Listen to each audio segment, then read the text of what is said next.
Right now, as you read this, two colossal slabs of rock are locked against each other beneath the streets of Oakland, California. It sounds like nothing to an unprepared person, but the problem is that they're pressing harder with every passing year, storing up energy like a spring that's been coiling for more than 150 years. Roughly 30 feet below the sidewalks where people walk their dogs and grab their morning coffee, a geological clock has already run out. And scientists now know with uncomfortable precision exactly what happens when it finally lets go. This is the story of the Hayward Fault, one of the most dangerous strips of land in the United States, and the extraordinary computer simulations that are finally revealing the full picture of what the next big earthquake will do to millions of people. Let's start with the fault itself, because the Hayward Fault is not some distant geological curiosity hiding far out in the wilderness. It runs for roughly 74 miles right through the heart of California's East Bay, directly under neighborhoods, schools, hospitals, and highways, in cities like Oakland and Berkeley. More than 2 million people live or work along its path. And it is, by scientific consensus, overdue. The last time the Hayward Fault produced a major rupture was in 1868. That earthquake, estimated at magnitude 7, was devastating by the standards of the time. It flattened buildings across Hayward and sent shockwaves all the way into San Francisco. But here is what makes today's situation so much more serious. The fault's average cycle between major earthquakes is around 140 years. We are now more than 150 years past that last rupture. The clock has not just run out, it ran out over a decade ago. The numbers from the United States Geological Survey make this concrete. There is roughly a 1 in 3 chance of a magnitude 6.7 or larger earthquake on this fault within the next 30 years. But the Hayward Fault doesn't operate in isolation. When scientists factor in connected faults in the region, including the nearby Rogers Creek Fault to the north, the probability of a major rupture somewhere in the system climbs to 72% by the year 2043. That is not a distant hypothetical. That is a near certainty within most people's lifetimes. So what exactly happens when it breaks? For decades, the honest answer was, we're not entirely sure. General earthquake models existed, but the Bay Area's geology is complex, a patchwork of hard rock, soft sediment, deep basins, and hill formations. And predicting how seismic waves travel through that maze was beyond the computing power available. That changed recently. Researchers at Lawrence Livermore National Laboratory and Lawrence Berkeley National Laboratory used some of the most powerful supercomputers on Earth to run 50 separate simulations of a magnitude 7 earthquake on the Hayward Fault. Each simulation varied the details, where exactly the rupture starts, how the slip spreads across the fault surface, how fast the break travels.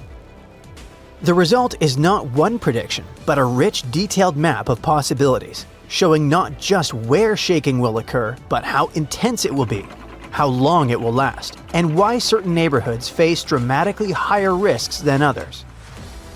What they found should reshape how every Bay Area resident thinks about where they live. The most important takeaway from these simulations is this: the ground does not shake equally. Location matters enormously, and the differences are not subtle. Take the Eastern Hills, places like Orinda and Moraga. These communities sit on layers of softer sedimentary rock, and that geology acts like an amplifier. In a major Hayward Fault earthquake, shaking in these areas could be up to 50% more intense than in western neighborhoods sitting on solid bedrock. That is not a rounding error. That's the difference between a building that survives and one that doesn't. And then there's Livermore Valley, which faces a different but equally serious problem. The valley sits in a geological basin, and seismic waves behave strangely inside basins. They bounce around, trapped between the basin walls, unable to escape. Instead of the shaking lasting the usual few seconds, simulations show it could continue for more than 2 minutes in Livermore. 2 full minutes of sustained, violent shaking. For pipelines, warehouses, and industrial infrastructure, that duration is potentially catastrophic. In Oakland and Berkeley, right on top of the fault line itself, the main danger comes for what scientists call directivity pulses. When a pulse ruptures, the break doesn't happen all at once. It races along the fault, and in doing so, it flings concentrated bursts of energy forward like a wave from a moving source. Communities directly in the path of that forward momentum get hit with sharp, powerful pulses that are particularly destructive to tall buildings. Skyscrapers and high-rises in these cities face the highest risk from this effect, with ground accelerations that can reach the equivalent of the full force of gravity, enough to overwhelm structures that were not built with this specific threat in mind.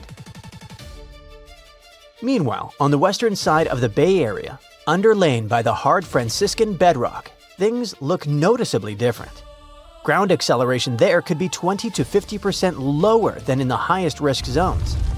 San Francisco itself will certainly feel the earthquake, but distance and solid geology provide meaningful protection. This does not mean western neighborhoods are safe. It means they're safer, relatively speaking. To understand why geology creates such stark differences, it helps to think about how seismic waves actually move. When a fault ruptures, it sends waves radiating outward in all directions, much like dropping a stone into a pond. But unlike water, the ground is not uniform. Hard bedrock transmits those waves quickly and efficiently, so energy passes through without lingering. Soft sediment, by contrast, slows the waves down, compresses them, and forces them to grow taller and more violent. The same way ocean waves rear up and crash when they hit shallow water near the shore. The Bay Area sits on an extraordinary variety of ground materials, which is precisely why 2 neighborhoods just a few miles apart can experience the same earthquake in dramatically different ways. The simulations capture this complexity in finer detail than any previous model, and the results make clear that geology is not just a background detail, it's the single biggest factor determining who gets hurt and who walks away. What makes these simulations genuinely groundbreaking is that they don't just produce abstract data, they produce actionable intelligence. Engineers can already use these results. For skyscrapers in Oakland and Berkeley, the pulse wave risk means buildings need reinforcement specifically designed to absorb those sharp, sudden jolts rather than the slower, rolling motion of distant earthquakes. In Livermore, foundations for new construction must account for extended shaking durations, not just peak intensity. In the eastern hills, slope stability becomes a critical concern. Steep hillside homes face elevated landslide risk when shaking amplifies. For public infrastructure, Bay Area Rapid Transit, BART, and the region's freeway systems are being prioritized for retrofitting based on the directivity cone maps and simulations produced. The fault doesn't just threaten buildings, it threatens the transportation networks people will desperately need after a major event. And for ordinary residents, the implications are personal and practical. Securing heavy furniture, water heaters, and bookcases reduces injury risk. Early warning apps can provide seconds of notice before shaking arrives, enough time to drop, cover, and hold on. Emergency supplies for at least 3 days are not excessive preparation. For a region this exposed, they are basic common sense. The science of earthquake prediction is moving fast. These simulations are already being extended to the San Andreas Fault, modeling potential magnitude 7.5 or larger events. Higher resolution subsurface mapping will push the models to even finer detail. But the Hayward Fault simulation already tells us something profound. We do not need to be helpless in the face of this threat. The ground beneath the Bay Area is not a mystery anymore. We know where the danger concentrates. We know why some neighborhoods will shake harder, why some valleys will shake longer, and why some buildings face risks that others don't. The question is no longer whether this earthquake is coming. The question is whether we will be ready when it does. Something is about to reshape the entire future of the West Coast. The coastline, the infrastructure, the whole map. Scientists fear there is not one but two big earthquakes coming, one caused by another. This wasn't even on the radar for most people, but new research is changing everything. For decades, everyone treated the San Andreas Fault and the Cascadia Subduction Zone like two separate monsters that just happened to live in the same neighborhood. They were powerful, yes, but independent. But now, scientists believe these two giant faults are mechanically linked, and one can literally pull the other into rupturing shortly afterward. Cascadia moves, San Andreas moves. San Andreas tears, Cascadia tears. And the potential consequences of that are honestly haunting. Scientists found evidence that it happened at least 10 times in the last 3,100 years. Earthquake, pause, earthquake. It comes from marine sediment cores, which are like time capsules pulled up from the ocean floor. Researchers analyzed layer after layer of seabed sediment and found doublets, paired debris layers created by two massive quakes happening so close together that the ocean barely had time to settle between them. That discovery takes us to the Mendocino Triple Junction, the geological troublemaker of the West Coast. It's the place where three tectonic plates crash and grind into each other like badly aligned gears. It's also the zone where the San Andreas meets Cascadia, which makes it the perfect place for these double quakes to form. The stress changes caused by a rupture in one fault travel straight through this junction and destabilize the other. It's benign when it happens to a bookshelf. When you move one book, three others shift. But when you think about it like a coastline with millions of people, entire cities, major infrastructure, it instantly feels terrifying. To many people who live on the West Coast, the San Andreas kind of feels like a California's problem, and Cascadia like an Oregon and Washington's problem. But when you understand that these two faults can essentially fire at each other, it stops being a local issue and becomes a continental one. A Cascadia megaquake alone can hit magnitude 9.0 plus, rip open 600 to 700 miles of seafloor, and send a tsunami roaring toward the Pacific coast. And it could just be the first quake, and then, maybe minutes later, the San Andreas snaps in Northern California. The shaking could ripple down the state like a zipper tearing open a jacket, and if it goes the other direction, it could be just as bad. If the San Andreas ruptures first, the intense stress redistribution can destabilize the Cascadia subduction zone. You could get the California quake first with buildings rocking, highways breaking, and power stations failing. And then, soon after, the ocean pulls back in Oregon or Washington. And the 20-minute countdown to a tsunami begins, a follow-up disaster. It's the kind of chain reaction you don't want even in a video game, let alone real life. This discovery also tells us something eerie about the earthquake in 1700, the one that sent a tsunami across the Pacific so huge that it struck Japan with no warning. Japanese fishermen called that wave the orphan tsunami because it arrived without any felt shaking. Only centuries later, scientists figured out that it came from the Pacific Northwest. But until recently, no one knew that the San Andreas might have felt that event too, and it possibly slipped or destabilized because of it. So, the whole West Coast may have moved together. And we've come to the scariest part. All this isn't about if, it's strictly about when. The faults have a rhythm, a pace, and a geological heartbeat. We've seen how they behave across thousands of years.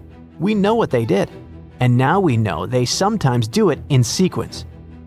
The real fear isn't the first quake. California already expects a big one.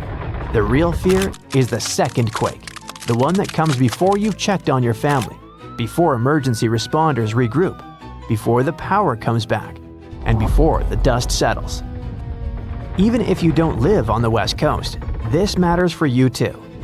The ports in California, Oregon, and Washington handle a massive chunk of America's imports. Knock them offline, and it's not just the coastline that feels it. The ripple hits the entire country, and potentially the world. Grocery prices spike, supply chains freeze, gas availability dips, shipping timelines go nuts.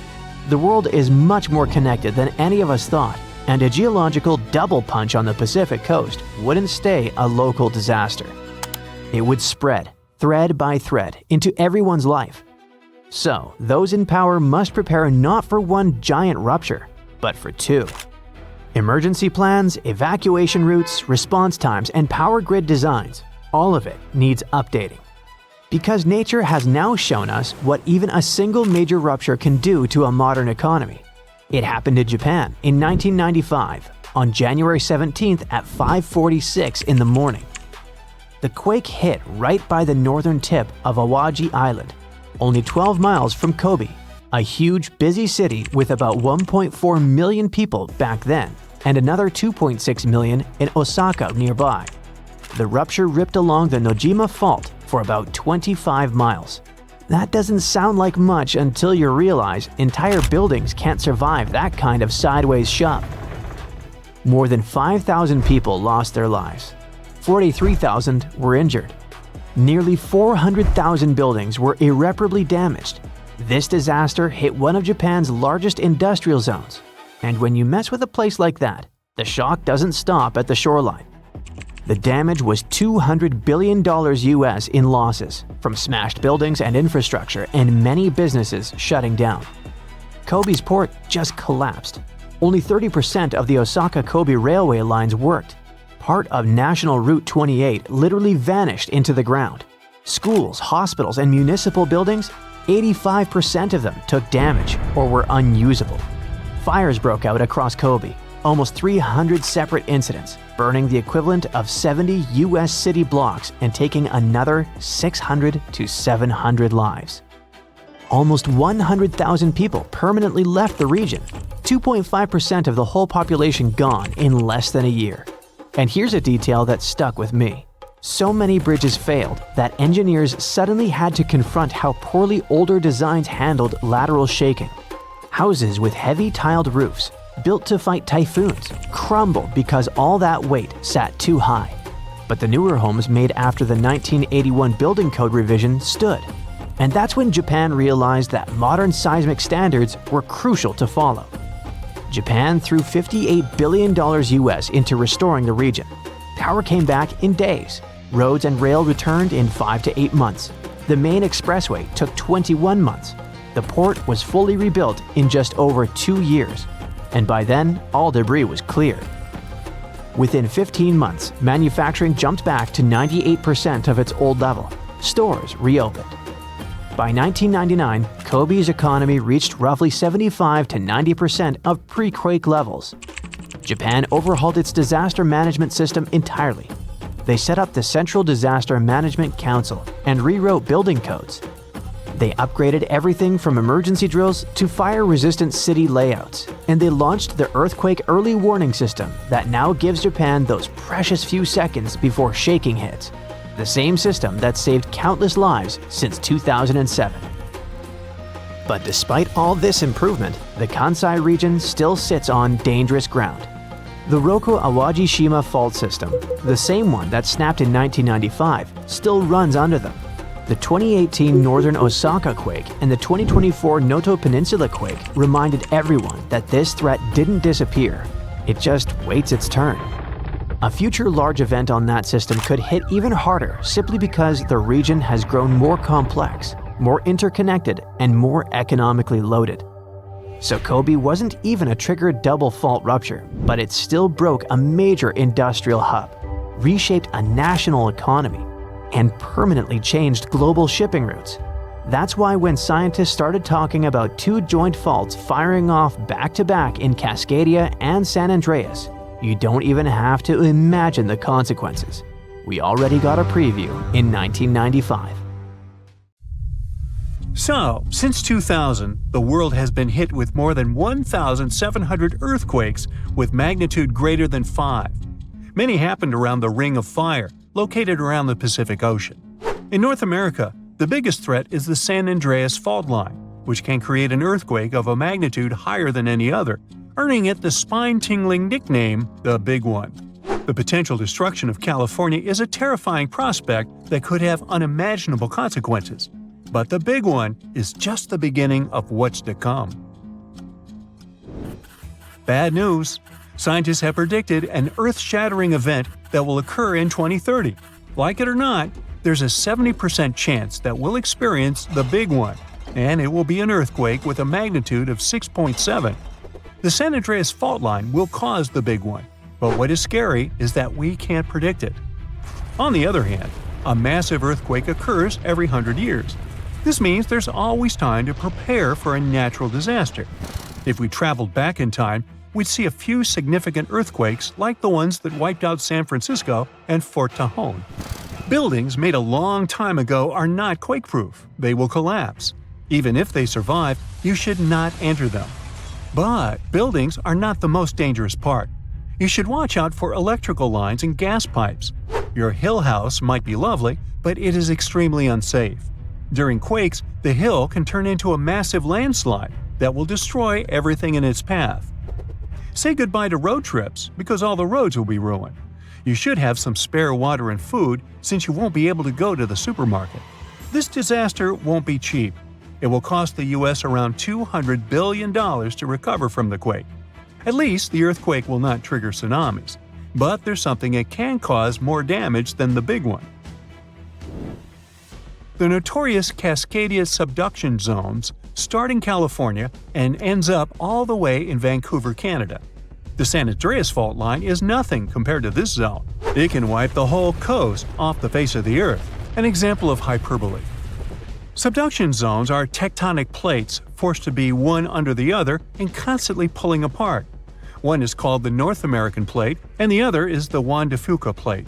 Zones like these are not to be messed with, since they are terrifying hotspots for earthquake activity and extremely dangerous because they cause massive underwater quakes. But they are underwater, so what can they do to us? Well, they can cause giant tsunamis, flooding cities, and destroying the coastline. Right now, the most active zone is the Ring of Fire. The Cascadia zone might be less active, but it is like a sleeping beast that can wake up and destroy everything in its path, causing a groundbreaking earthquake. The last time all this stress was released was in the year 1700. Unlike the San Andreas quake, this one will cause massive tsunamis and much bigger shocks. Let's hope you'll be camping in an open field at that time, because most buildings and bridges will likely be destroyed. Also, be ready for the aftershocks, as they'll be devastating. Nature won't be spared either. Landslides will change animals' habitats. Even our homes will be changed forever. Luckily, there is a light at the end of the tunnel, and scientists are doing everything they can to ensure our safety. New rules are implemented. Every new building must be able to withstand massive shocks. They're developing modern warning systems, and every new infrastructure must follow strict quake-proof guidelines. The Juan de Fuca and the North American plates are locked together, but they won't stay like that forever. When they unlock, get ready for a massive shake. The closer you are to the epicenter, the more damage you'll experience. But even if you are lucky to be far away, you may still feel the ground shaking for some time. Now, if we compare the Cascadia subduction zone and the San Andreas fault, we'll see how much more dangerous the Cascadia zone is. In 1994, there was an enormous 6.7 magnitude earthquake in the Northridge area, close to the San Andreas fault. Sadly, many people didn't make it, and some were injured. Back then, buildings were not strong and earthquake-proof, and many of them were damaged. The Cascadia subduction zone can potentially cause a magnitude 9 earthquake. A magnitude 6 quake has the power of around 44 million pounds of dynamite, but a magnitude 9 has the power of 44 trillion pounds of dynamite. The strongest ever recorded quake was in Chile. Its magnitude measured 9.5, and it destroyed most everything. So let's say you've survived the quake, but the struggle is far from over. Soon after, a massive tsunami will strike, with waves that might reach up to 100 feet in some areas.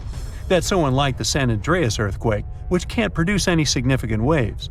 So say goodbye to your beautiful garden, since salt water will destroy trees and plants, changing the environment for a period of time. The only positive thing will be you won't need Halloween decorations, because all those dried out trees will resemble a ghost forest. The combination of waves, quakes, and the sheer size of the area will make this natural disaster much more dangerous than any caused by the San Andreas Fault or the so-called Big One. A quake similar to this happened around 300 years ago.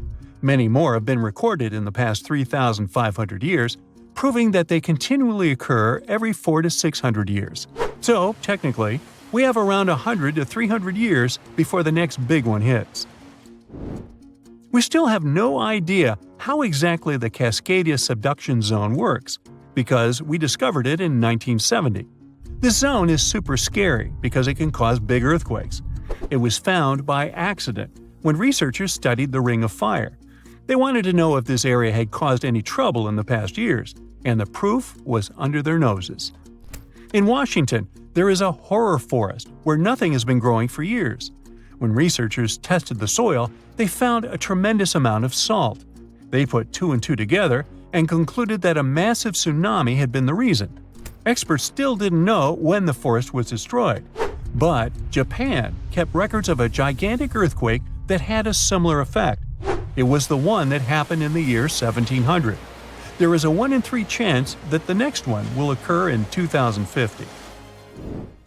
You must know how to survive the Canadian earthquakes and make it out unscathed, so listen carefully. Those who live in this area have almost no experience with earthquakes like this one. Surviving the quake is relatively easy, but the tsunami coming afterwards is the real danger. After the shake, find the highest ground and go there. Only bring the essentials, like food and water. Yeah, leave your baseball card collection at home. After the first hit, don't try to go down. Seismologists say that most likely there will be a few more waves, and they have proven this.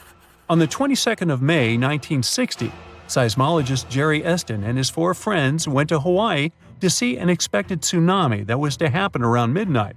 They set up their gear on Wailuku Bridge with an escape route planned. This bridge had been destroyed in the previous tsunami, but the new one was much taller and better. After midnight, the water was 4 feet above the average level. The second wave hit a half hour after midnight, and the water rose another 9 feet by 1 a.m. The water started going down and dropped by 7 feet, but the horror was far from over. Next, they saw a wave that was around 20 feet tall. This shows us that tsunamis are unpredictable, and we should listen to experts to stay safe.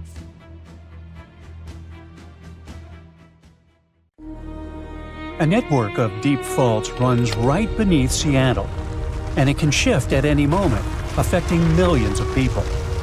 The consequences could be as catastrophic as in the past, when a devastating quake lifted the seafloor, collapsed shorelines, and triggered a massive tsunami. It happened in the winter of the year 923. A powerful earthquake hit what is now the Seattle area.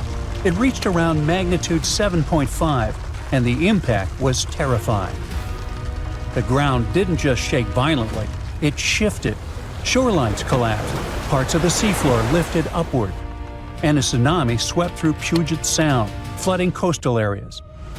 This event came from the Seattle Fault Zone. This is a complex system of faults that runs directly beneath modern-day Seattle, and it's still active today. This makes it one of the most dangerous geologic threats in the Pacific Northwest. Now, what threat does it present? Well, if a similar earthquake happened now, it would hit a densely populated region, putting millions of people at risk. It would also cause billions of dollars in damage to buildings, roads, and infrastructure. Scientists have started studying this fault more closely to understand how often it produces major earthquakes. They looked at the past 11,000 years to analyze time gaps between large seismic events. Well, the results are kinda mixed. On the one hand, devastating earthquakes, like the one that hit in 923, seem to be extremely rare. In fact, it's the only known quake of that size, magnitude 7.5 or higher, linked to this fault zone. So we can hope that the worst-case scenario, where massive earthquakes like this happen often, is unlikely. But researchers have also made a rather worrying discovery. Smaller earthquakes happen more frequently than expected. And while these quakes may not reach magnitude 7.5, They can still damage buildings, crack roads, disrupt utilities, and trigger landslides. In a modern city like Seattle, even a moderate earthquake can cause really serious problems. In other words, the region still faces regular seismic risk. The fault is active, the pressure builds over time, and the ground can move again. The real danger is the ongoing threat of smaller but still destructive earthquakes, and they may strike with little warning. Now let's take a closer look at the Seattle Fault Zone. It's this huge fault system sitting right under Seattle, a whole network that stretches about 46 miles from the mountains east of the city, all the way to the water on the west side. And yes, it runs directly under Seattle. It's a thrust fault, which means one chunk of ground is slowly pushing up over another. That pressure builds up for a long time, and then suddenly releases. That's when you get a big earthquake. Scientists didn't really start digging into this until the 1990s, when they noticed strange gravity readings. Plus, they found signs that a tsunami had hit the area about 1,000 years ago. All of that pointed to one thing: something catastrophic happened here before, most likely that huge earthquake back in 923. But there was a problem. The data they had managed to gather only went back about 5,000 years. This certainly isn't enough to see a clear pattern. So researchers decided to dig deeper and turn to something called marine terraces. These are old coastlines that got pushed upward by earthquakes and now form something like steps along the shore. Now, an important detail. The 923 earthquake lifted the land by about 26 feet. So scientists started looking for other terraces with the same kind of shift. They mapped out more than 150 of these terraces around Puget Sound, measuring their height and adjusting for natural slopes. It turned out that only one event in an 11,000-year window caused a big uplift like that: the 923 earthquake. As for smaller quakes, those could be hidden under layers of sediment. It means that huge city-shaking earthquakes are very rare, possibly with 5,000 years or even more between them. But it doesn't mean the danger is gone. Smaller ones are what we should worry about. They hit way more often, and they can do serious damage. That's why researchers focused on smaller side faults. Those are called blind faults because you can't see them at the surface, but they can still trigger strong earthquakes, and they already have. One of these smaller faults caused a magnitude 6.7 quake in the past. That's strong enough to damage buildings, crack roads, and mess up infrastructure. So the team pulled together a bunch of tools, like magnetic scans, fieldwork, LiDAR maps. They even dug trenches across fault lines and used dating methods to figure out when past quakes occurred. In the end, they found 3 more earthquakes. One happened around 11,000 years ago. One more hit in the early 1800s. That's a pretty big gap. But it proves these smaller faults have been active for a long time. But the most worrying thing is that these quakes didn't line up with movement on the main fault. That means the smaller faults can rupture on their own. When the team added all this new data together, they saw a pattern. Smaller quakes hit about every 350 years over the last 2,500 years. That's more frequent than scientists used to think. And this activity seems to have picked up over the last 2,000 years. Now, researchers are trying to figure out how big these quakes can actually get, how often they hit, and what would happen if one struck today. But it's not so simple. They have to piece the whole picture together from rocks, layers of soil, and tiny clues they find underground. So, where does it leave Seattle? Well, there's a national system called the Seismic Hazard Model. It's what engineers and planners use to decide how strong buildings need to be, how to design infrastructure, that kind of thing. Right now, the system includes the big 923-style quake, but it doesn't really account for the smaller side faults. First of all, these faults are shorter than what the model usually considers. Second, we're still unsure about how powerful their quakes can get. That's why the model should probably be updated, and authorities need to start planning for those more frequent quakes. It could directly affect building codes and safety plans. Now, despite this worrying news, there are other, even more dangerous faults on Earth. Like the San Andreas Fault, it cuts through California for about 800 miles. It's where two massive plates slide past each other sideways. That constant grinding builds pressure and then releases it fast. That's how you get quakes like the 1906 San Francisco disaster.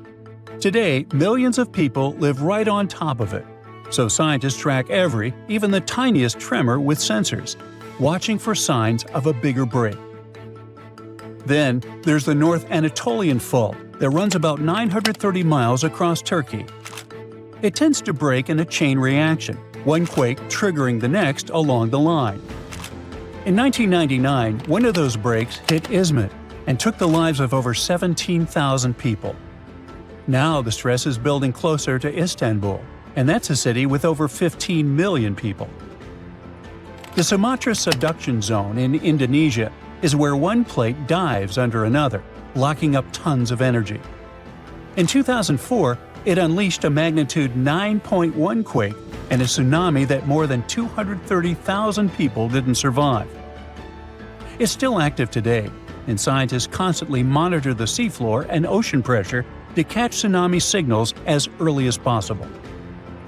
The Alpi Belt stretches over 1,500 miles from southern Europe to Asia. It once helped build mountain ranges like the Alps. Here, plates crash into each other and push land upward. Quakes don't occur here often, but when they do, they can be powerful and hit heavily populated regions.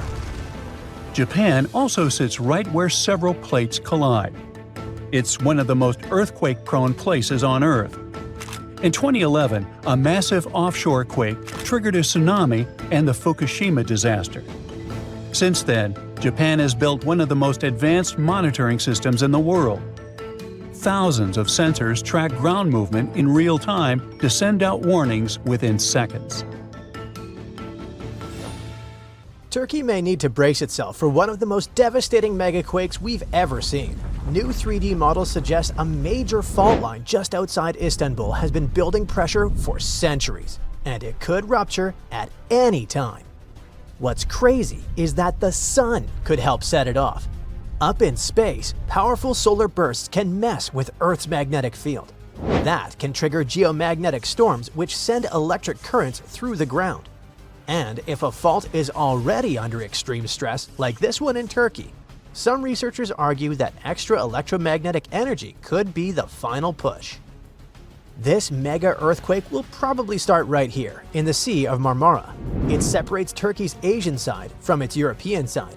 And at first glance, it doesn't look dangerous at all. No strong currents, no scary sharks, and it's even considered the smallest sea in the world.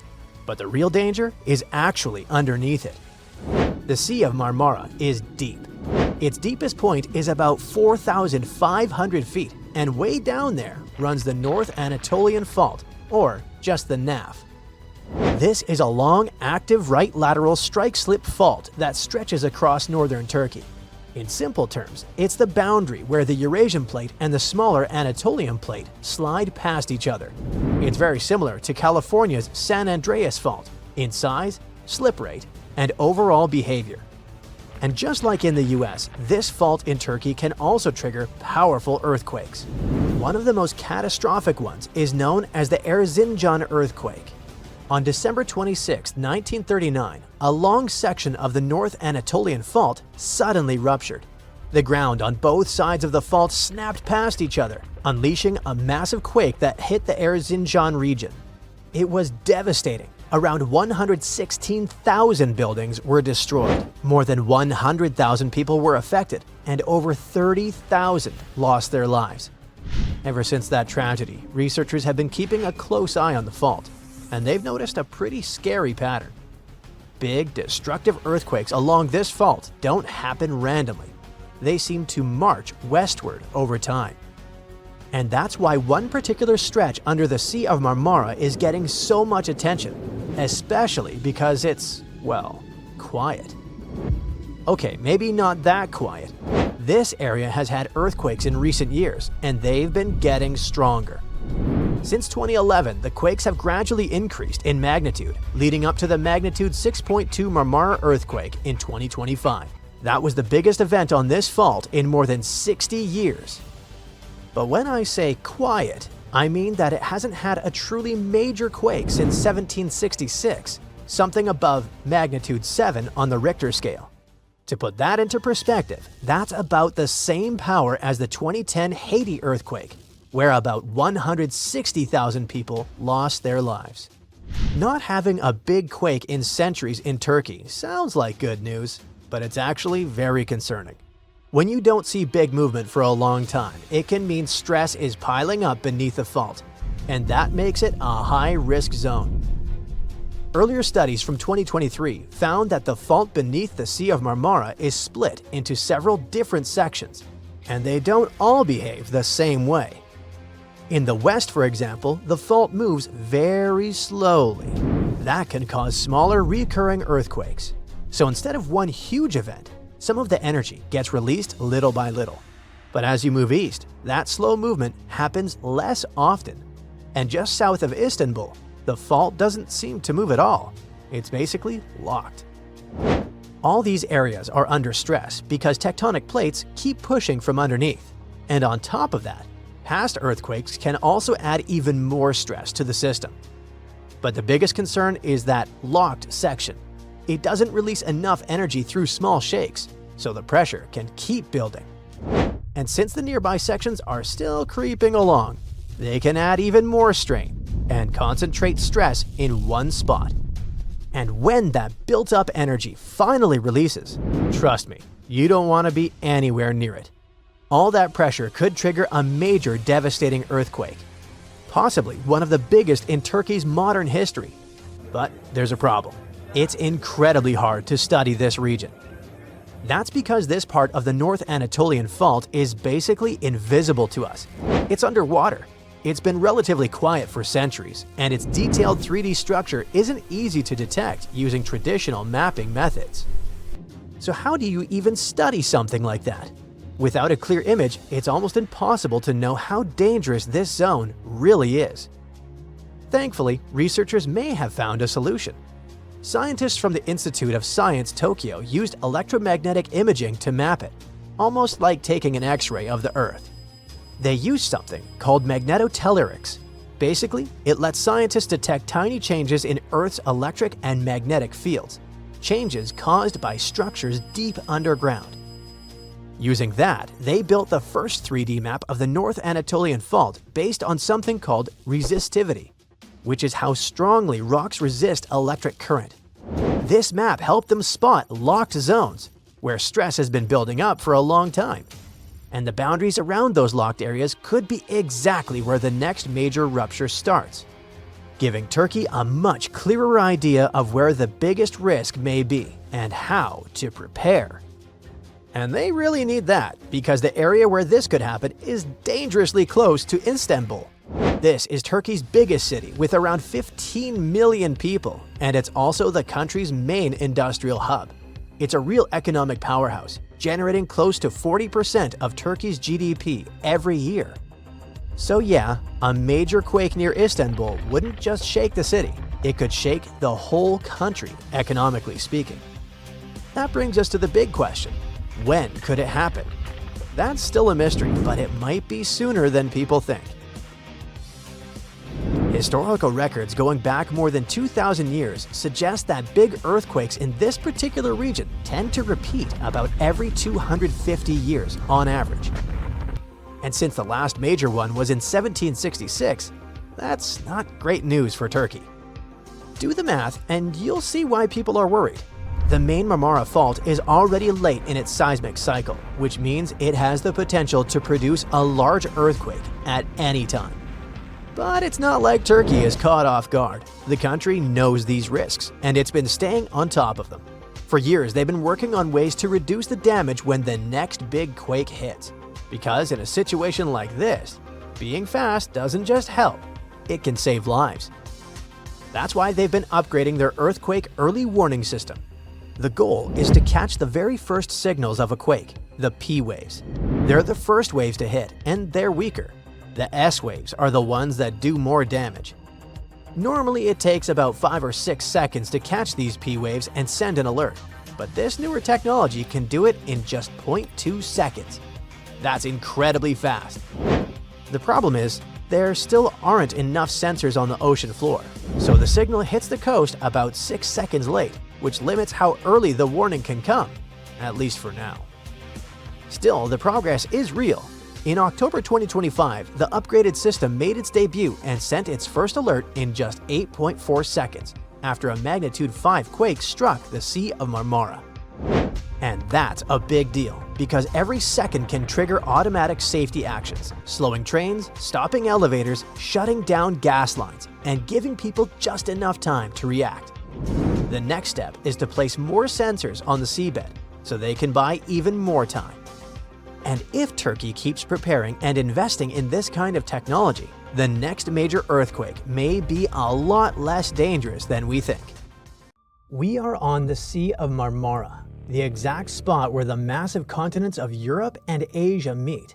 It's a vital, beautiful waterway packed with cargo ships on the surface, but dive underneath and you'll find a geographical nightmare lying on the seafloor. Deep underwater, 2 massive slabs of the Earth's crust are violently grinding past each other. This isn't just a minor crack in the dirt, it's a colossal geological fault. A massive complex system of continuous fractures that has been accumulating a devastating amount of energy for decades. We call it the Great North Anatolian Fault. All this energy has to be unleashed someday. And when it happens, it's going to hit one of the most densely populated areas on our planet. Scientists are now in active monitoring mode, especially when it comes to Turkey. This country is sitting on the Anatolian Plate, a small bite of the Earth's crust. Nowadays, it's being literally smashed by the Arabian Plate from the south and the Eurasian Plate from the north. Because it's being squeezed so hard, the only direction it can move is west, toward the Aegean Sea, and it actually does this at a speed of about 1 inch per year. In geological terms, that's a high-speed, violent movement. Millions of tons of solid rock grinding against each other deep underground day and night without a single break? Not the best thing to experience. All this endless moving, cracking, and squeezing is what creates the North Anatolian Fault, a 930-mile-long fault line that acts almost exactly like the infamous San Andreas Fault. Yet the difference is striking. While the San Andreas mostly skirts the outer edges of Californian megacities or runs through less dense regions, the fault in Turkey is running right under major industrial hubs and heavily populated urban centers. In February 2023, the smaller sister of it, the East Anatolian Fault, showed us how dangerous this tectonic setup can be. It generated the most catastrophic earthquake recorded in Turkey in over 60 years, a brutal 7.8 monster hit, and a 7.5 shockwave followed right behind it just hours later. The release of energy was so violent that the ground literally moved by almost 10 feet in some places. Entire cities were leveled, and the physical map of the region permanently shifted. Now the worst part, it wasn't even the grand finale. There's no way to stop that energy packed inside the North Anatolian Faults. Look at the old data and you'll see it acts like clockwork, a bit like a line of falling dominoes. Scientists have been tracking every sequence of earthquakes in this region for nearly a century. The whole chain reaction started in 1939 with the catastrophic Erzincan earthquake. A massive magnitude 7.8 struck eastern Turkey.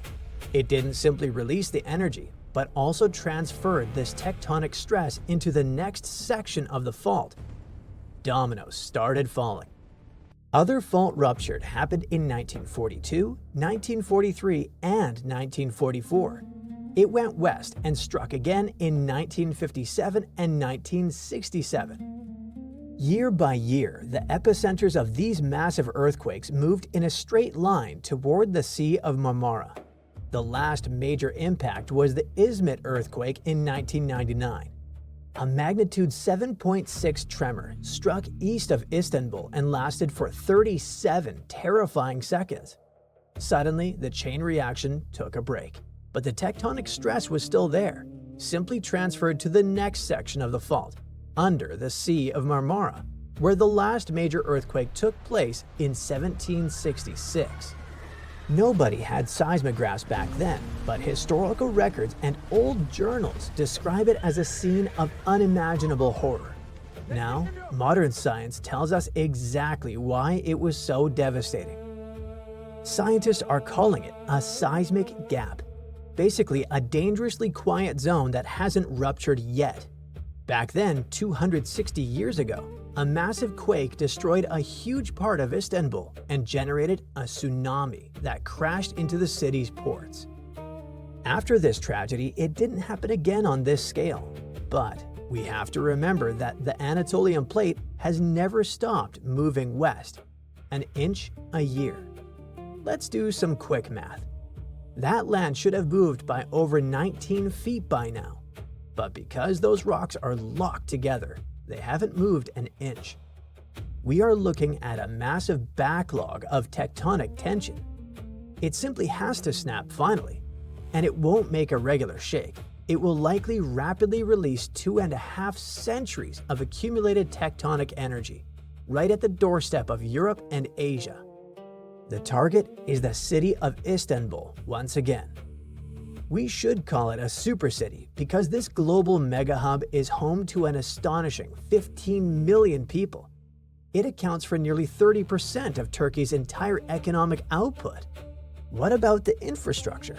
We're talking about 1 million buildings, and an estimated 90,000 of those are at high risk of total collapse in the event of a magnitude 7.5 earthquake. Nowadays, the city has very strict laws for modern buildings. But plenty of urban areas had been built before those regulations were enforced. To make matters worse, many coastal neighborhoods are built on soft, waterlogged soil that acts like a liquid during extreme shaking, multiplying the danger for the residents. Buildings could just sink into quicksand. And there's more. The seafloor of the Marmara Sea isn't flat. There are 3 massive deep underwater holes separated by vast ridges. Why is it important? A stronger earthquake in this area will probably trigger a massive submarine landslide. Plenty of mud and rock collapsing down those underwater canyons would instantly displace massive amounts of water. This would trigger a tsunami, not as tall as mega tsunamis in the open Pacific Ocean, but still highly dangerous. It's estimated that with a 10-foot wall of water, it will be extremely dangerous for this densely populated area. Scientists also claim that it could hit the coastline within 10 minutes. There would be almost no time for a mass evacuation. Here comes modern technology. Engineers are fully aware that this geographical clock is ticking and are fighting back. Essentially, infrastructure is being heavily retrofitted. Also, the mighty bridges crossing the Bosphorus Strait have been reinforced with seismic dampers to absorb extreme shocks. One of the world's largest seismically isolated buildings is located at Sabiha Gökçen International Airport in Istanbul. It's sitting on massive bearings made out of rubber and steel. The absolute art of engineering is the Marmara Tunnel, a massive railway tube that runs directly under the Bosphorus Strait, physically connecting the European and Asian continents underwater. It was built right next to an active fault line, so it had to be designed with flexible earthquake-proof joints. If a megaquake hits and the continents shift, the tunnel will bend and flex like a giant snake rather than snapping in half. Another concern of scientists is the economic aftershock of this rupture. It may affect the entire globe, as the Bosphorus Strait is one of the world's most critical maritime choke points. Every single year, nearly 50,000 ships pass through this narrow waterway, carrying everything that is crucial for the global market: barrels of oil, agricultural goods, and so on. The price of energy and food would go crazy if this shipping line collapses. To buy some precious time, scientists have installed an advanced early warning network on the seafloor of the Marmara Sea. Fiber optic cables and seismometers are constantly listening to the fault. But because the epicenter is located so incredibly close to the city, even this multi-million-dollar system won't give residents enough time to escape. At best, it will provide a maximum of 5 to 7 seconds of warning before the destructive waves hit the city. 5 seconds to shut down gas lines, halt the trains, and brace for the impact. Of course, all this effort won't protect the whole city. Only a fraction will survive. The undeniable conclusion is that the migration of earthquakes isn't just a theory, but a well-documented geographical reality. Scientists estimate that there is a 65% probability of a magnitude 7 or greater earthquake striking the Sea of Marmara region before the year 2030. Now we can see that the rupture in this area isn't just a possibility. It is coming, and it is migrating directly toward the collision point of 2 continents. Scientists just found out that the Earth's crust beneath the Marmara Sea is sending seismic signals that look exactly like the kind that show up before a major earthquake. An earthquake that can shake entire coastlines and send waves racing toward crowded cities. For years, scientists focused on visible ruptures on land because they could measure and map them easily. But now, they made a detailed map of a huge fault system under the seafloor. The Mediterranean already sits at a dangerous crossroads where massive tectonic plates meet. Those plates push, scrape, and stretch against each other, and that constant motion creates massive stress. The crust there grows thinner over time, and thinner crust means it can't absorb stress easily. Stress builds, pressure mounts, and the signals coming from below show that parts of this fault system have started to move in unusual ways. The new map shows that future large earthquakes may begin at the boundaries where weaker and stronger sections of the crust meet, or along edges of highly resistive zones. They even pinpointed one of the most likely locations, beneath the Marmara Sea. What makes this discovery so intense is the scale. The faults in the seabed form long corridors where energy can accumulate for decades or centuries. Scientists warn that this setup is the kind that can produce a super earthquake, a massive seismic event capable of shaking large coastal cities and possibly generating tsunamis. A tsunami forms when the seafloor shifts vertically and displaces huge amounts of water, so it looks really plausible in this setting. The water it sets free radiates outward in powerful waves that can cross entire seas. The Mediterranean holds dozens of densely populated shorelines, so it could affect millions of lives. Speaking of that, let's zoom in on Istanbul, Turkey's largest and most populous city. The massive fault line sitting right under it doesn't act the way scientists thought it did. For years, experts looked at the main Marmara Fault, a branch of the North Anatolian Fault running beneath the Sea of Marmara, and worried it might rip in one single monstrous rupture. That kind of break could unleash a megaquake in the high 7s or beyond. But when scientists ran detailed computer simulations covering more than 10,000 years of earthquake cycles, they saw something different. The fault doesn't behave like one giant zipper waiting to unzip all at once. It behaves more like a row of connected tiles that break in sections. And the reason comes down to what's happening miles below the seafloor. It's called rheology. Simply put, how materials deform under stress, how rocks bend, stretch, or snap when you squeeze them hard enough. Under the central Sea of Marmara, giant piles of compacted mud, sand, and debris sit on top of warmer crust. In those upper layers, the sediment usually deforms slowly and steadily, especially at shallow depths where pressure and heat interact in specific ways. Deeper down, higher temperatures weaken the rocks. Warm rock flows more easily than cold rock. That heat acts like a built-in brake system that limits how far a rupture can tear through the crust. When researchers built a 3D earthquake cycle model, they fed in real heat flow measurements, rock friction data, and structural details, and replayed thousands of years of seismic activity. When they included both sediment thickness and temperature differences, the model finally matched history, including the powerful quakes of 1766 and 1912. And none of the simulated events exceeded magnitude 7.3. That level of shaking can collapse buildings, fracture infrastructure, and cause landslides. But it differs from the nightmare scenario of one continuous coast-to-coast rupture. Instead, different sections behave in different ways.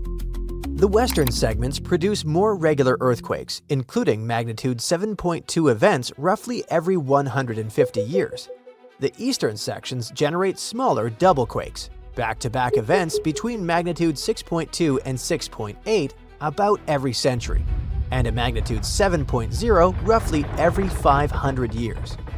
Parts of the fault don't snap at all, but creep. Scientists call it shallow creep, which just means the fault slowly slides without producing a major quake.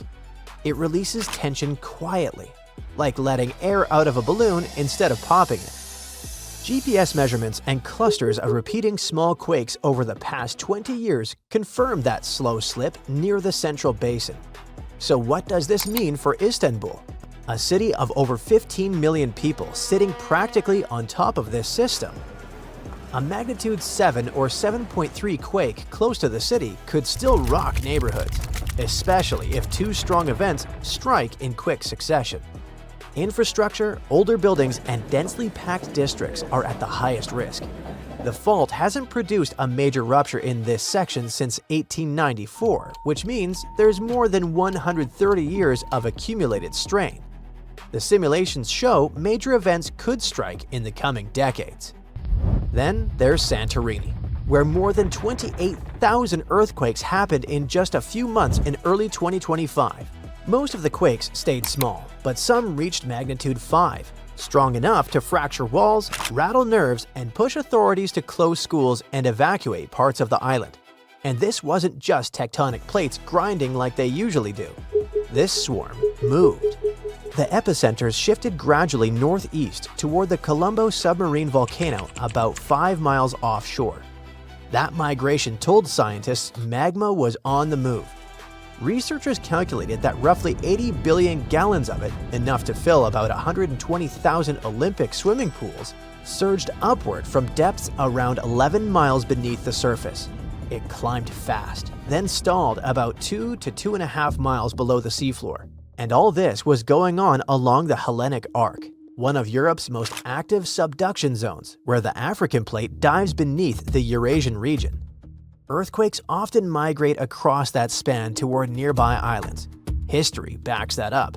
The 1956 Amorgos earthquakes unleashed massive shaking and a tsunami across the region.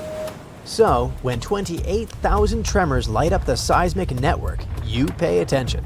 This episode changed how scientists understand volcanic swarms. Now they know magma can intrude, fracture miles of crust, reshape underground reservoirs, and still never surface. It can load the system for the future without pulling the trigger today. And that matters because when magma moves like this, it changes stress fields underground and how future quakes might breed. The good news is that scientists now have really cool monitoring tools that feed real-time seismic feeds, underwater pressure sensors, and repeated gas measurements near volcanic vents into integrated hazard models. If magma starts accelerating upward again, researchers will see it and will take action. And there's another bold new idea in earthquake and tsunami warning: using undersea internet cables for this purpose. Nearly 1 million miles of those fiber optic lines on the seabed were designed to carry data, but scientists discovered that they can also detect tiny changes in light signals caused by seismic vibrations. In simple terms, when the ground shakes, the cable feels it. And this could be incredibly useful because forecasting earthquakes, even on land, is tricky. In the ocean, it has felt almost impossible as you can't scatter thousands of sensors across the seafloor easily. But those cables already sit there, stretching across deep trenches and continental shelves. If researchers use them as sensors, they can monitor tectonic movement in real time across huge areas. For a region like the Mediterranean, with hidden faults, active volcanoes, and crowded coasts, that system could offer precious seconds or minutes of warning. Seconds sound small, but early alerts let trains stop, gas lines shut down, and people move away from immediate danger. The fiber optic cable used for Seafloor Project, or FOCUS in the short version, didn't warn anyone about real disasters yet, but it had two false alarms. It reacted to a submarine landslide and weight bags that pushed the cables down. It proves the system works and could be life-saving in case of real danger, especially in vulnerable regions such as the Mediterranean. It shaped civilizations for thousands of years, and now science reveals it still shapes itself. They can't stop tectonic plates or cool magma chambers, but they can understand patterns, reduce vulnerability, and design cities smarter. 7,500 years ago, the Pacific floor collapsed. Massive landslides buried the seabed in seconds. Fast forward to today, robot subs have examined the place. Scans have revealed proof of at least 10 distinct cyclical megaquakes.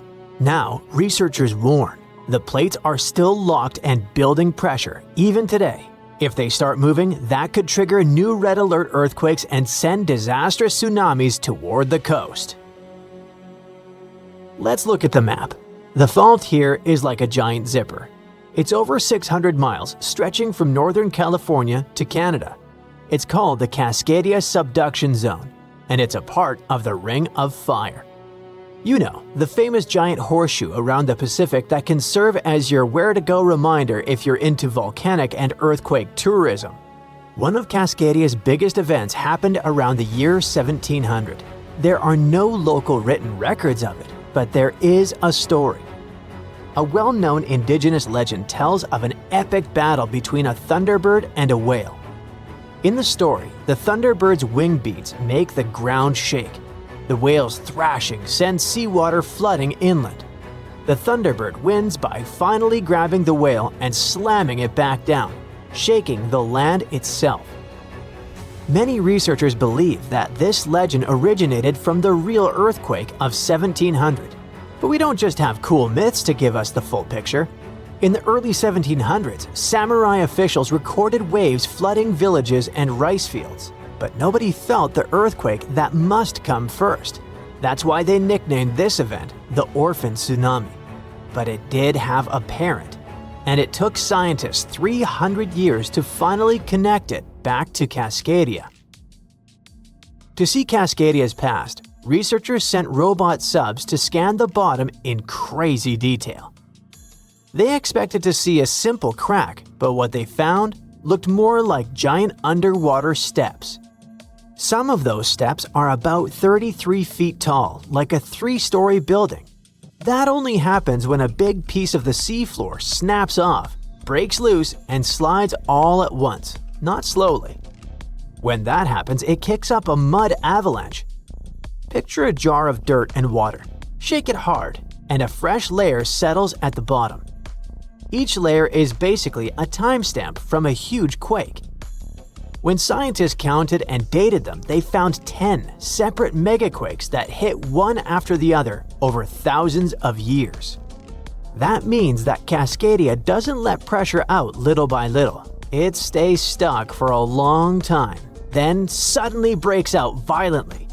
That pattern is why the Cascadia Subduction Zone is considered one of the scariest fault systems in North America today. So what's actually happening down there? The plates aren't sliding smoothly, they're stuck. And while they're stuck, the coastline is getting quietly bent out of shape, like a ruler you're flexing in your hands. It doesn't look dramatic day to day, but it's been loading up for centuries. When that tension finally snaps, the coast will instantly drop. Geologists call this co-seismic subsidence.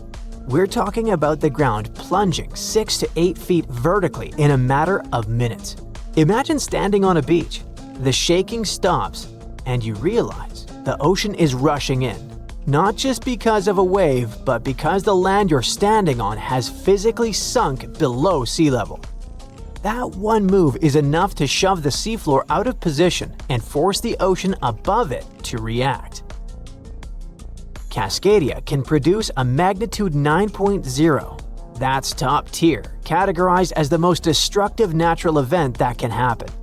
It can shake the ground for minutes, pushing and pulling everything back and forth until buildings and bridges start falling down.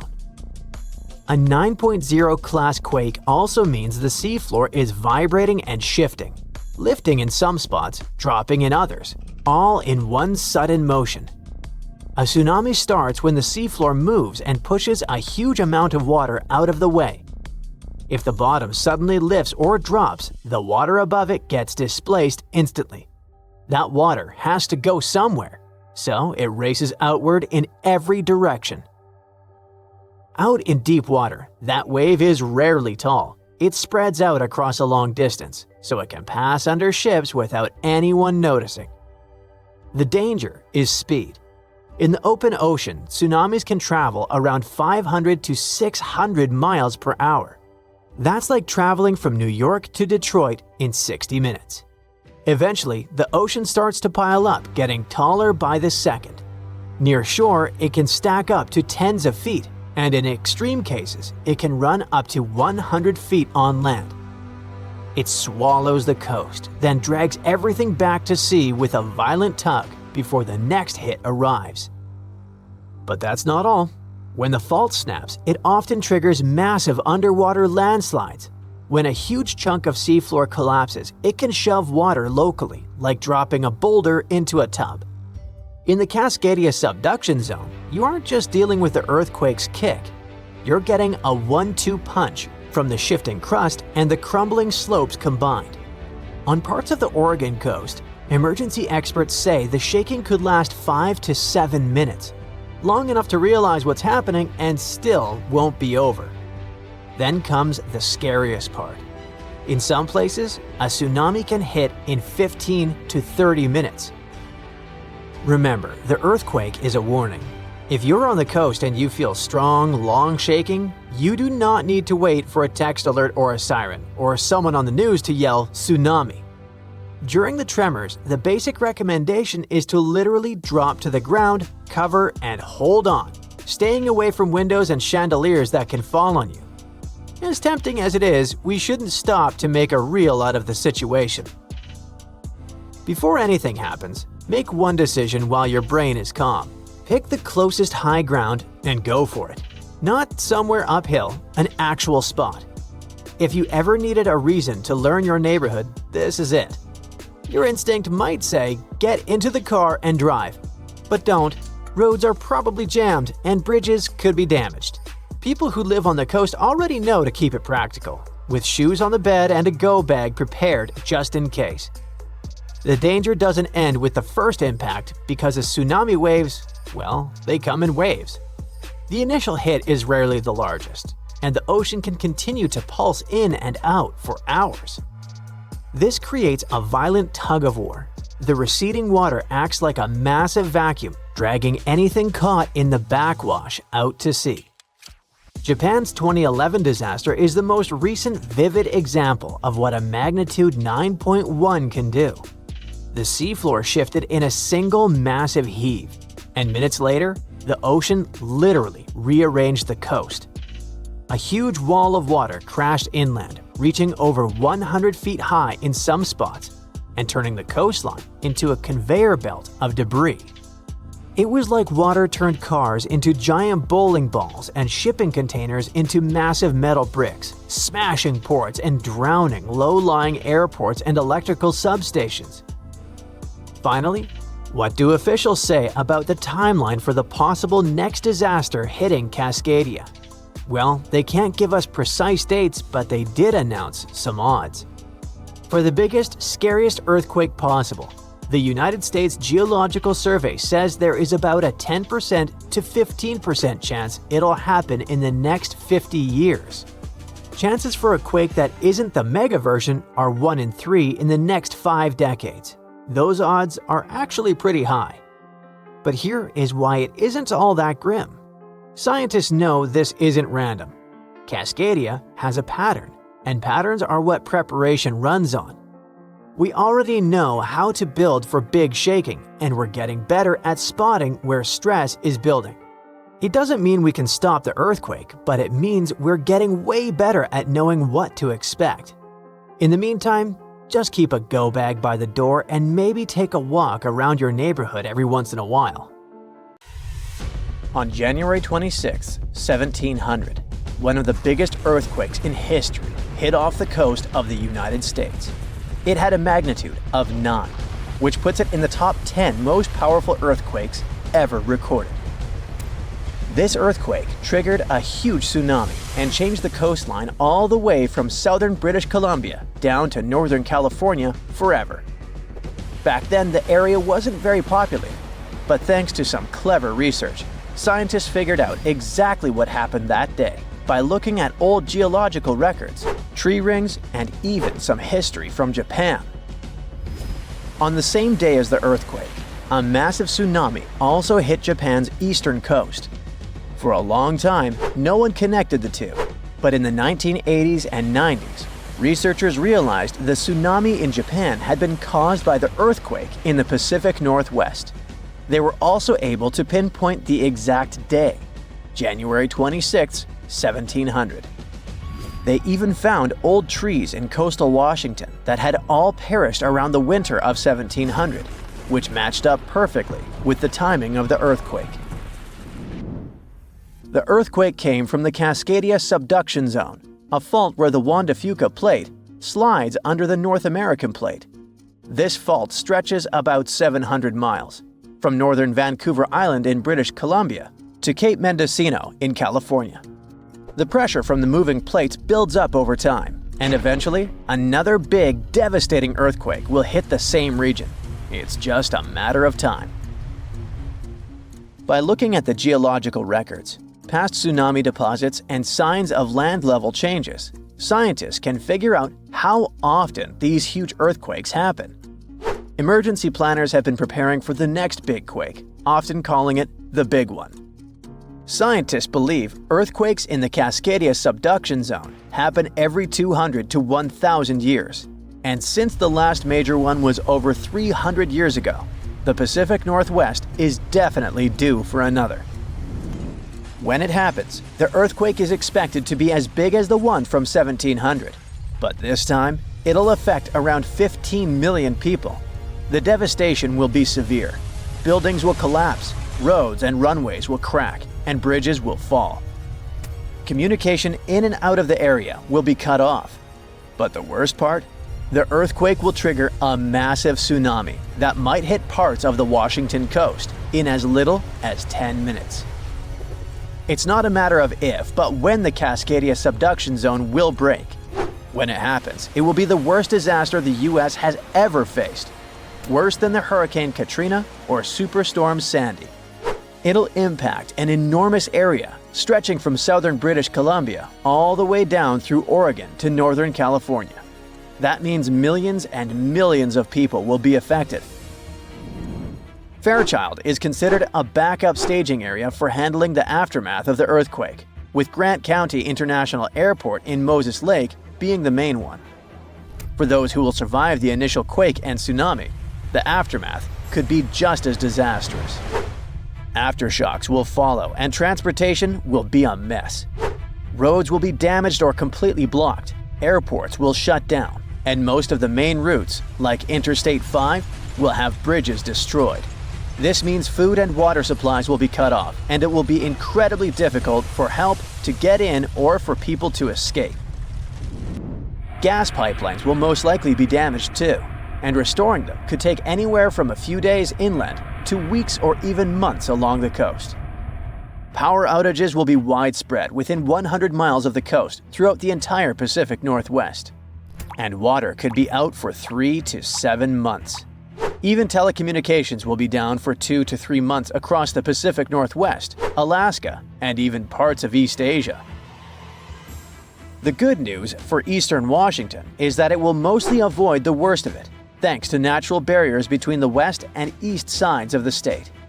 The tsunami may hit the Columbia River Gorge, but it will lose energy quickly because of a sandbar under the river.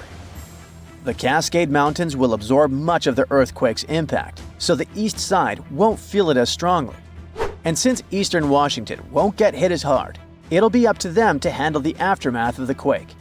That means helping western Washington, taking in refugees from the areas that got destroyed, and delivering supplies to where they're needed. Scientists have looked at other major 8.0 to 9.0 magnitude earthquakes like the ones in Chile in 1960, Alaska in 1964, and Sumatra in 2004, and Japan in 2011. These kinds of quakes can shake the ground for anywhere between 6 to 10 minutes, and that's a long time for the ground to be shaking. Such quakes are super intense because they happen close to Earth's surface, so it's not just a quick shake. It's a long, strong one that can cause a lot of damage. If the Cascadia earthquake and tsunami were to hit tomorrow, over 13,800 people could lose their lives, and about 107,000 people could be injured. The economic toll in Washington, Oregon, and California could top $70 billion. To put that into perspective, we can compare these numbers with some other major earthquakes. In Chile's 1960 earthquake, about 1,650 people lost their lives. The 1964 Alaska quake resulted in around 140 lives lost. The 2004 Sumatra earthquake and tsunami took the lives of an estimated 280,000 people. And the 2011 Japan earthquake and tsunami caused over 20,000 casualties. Authorities know about the dangers of the Cascadia Fault, but even with all the planning, no one can say for sure what will be needed when the big quake hits. Right after the earthquake and tsunami, the areas outside the immediate disaster zone won't be able to help much because roads and airports will be destroyed, and resources will be limited.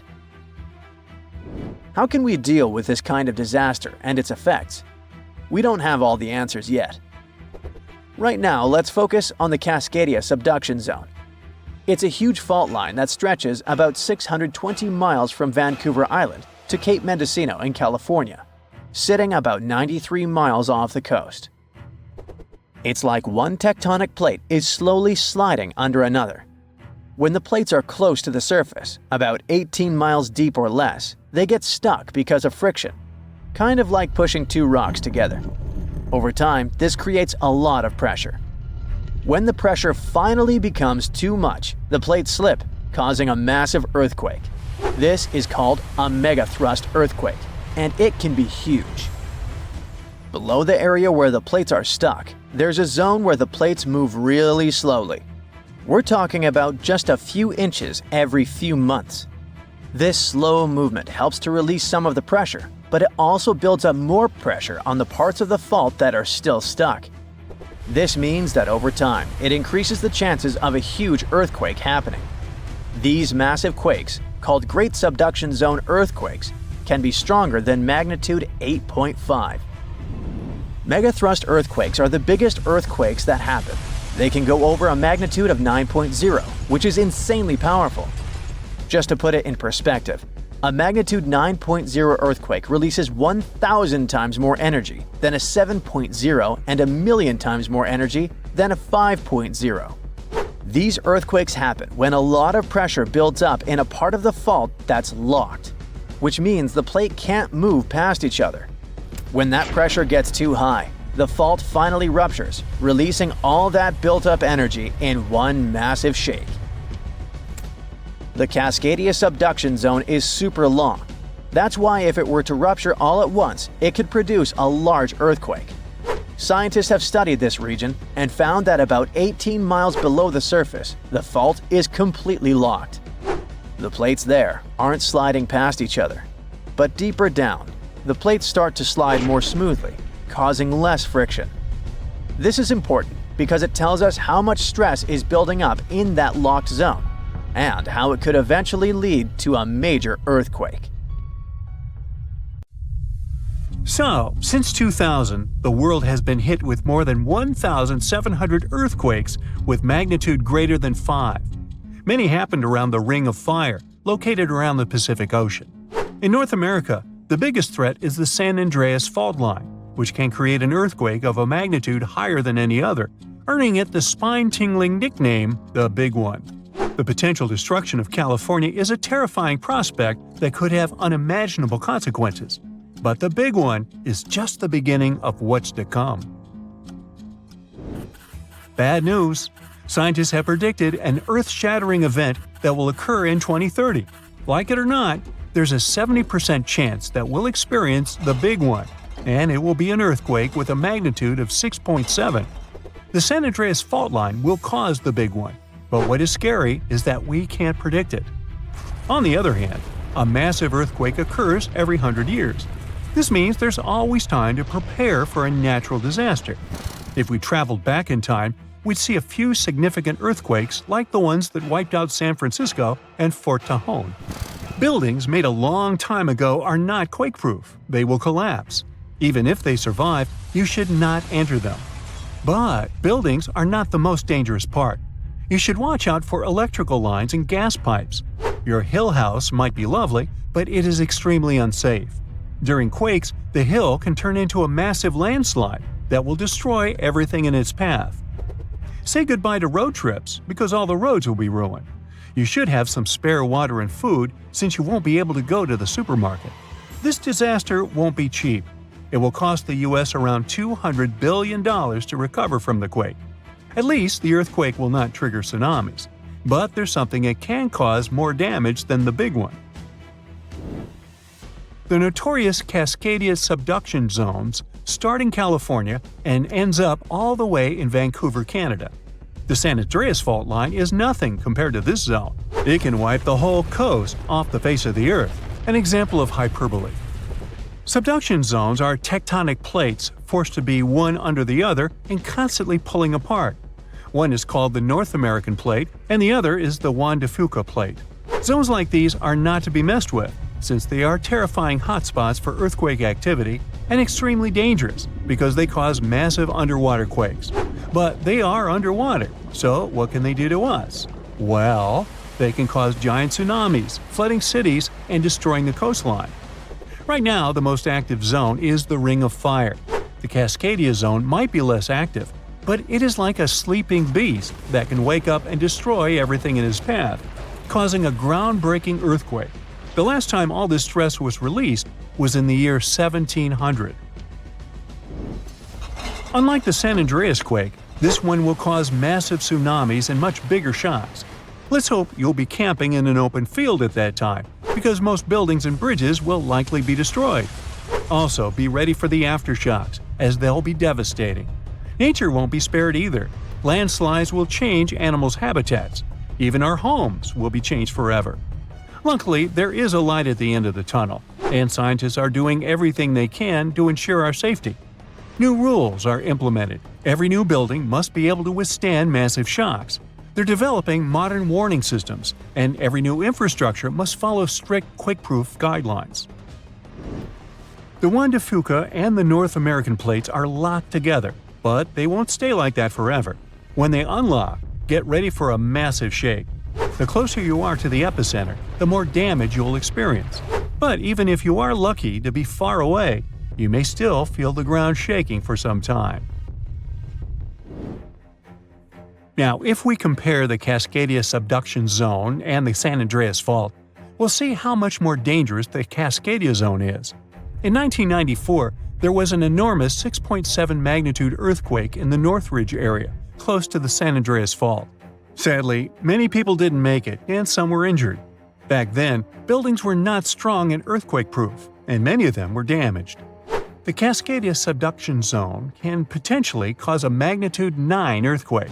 A magnitude 6 quake has the power of around 44 million pounds of dynamite, but a magnitude 9 has the power of 44 trillion pounds of dynamite. The strongest ever recorded quake was in Chile.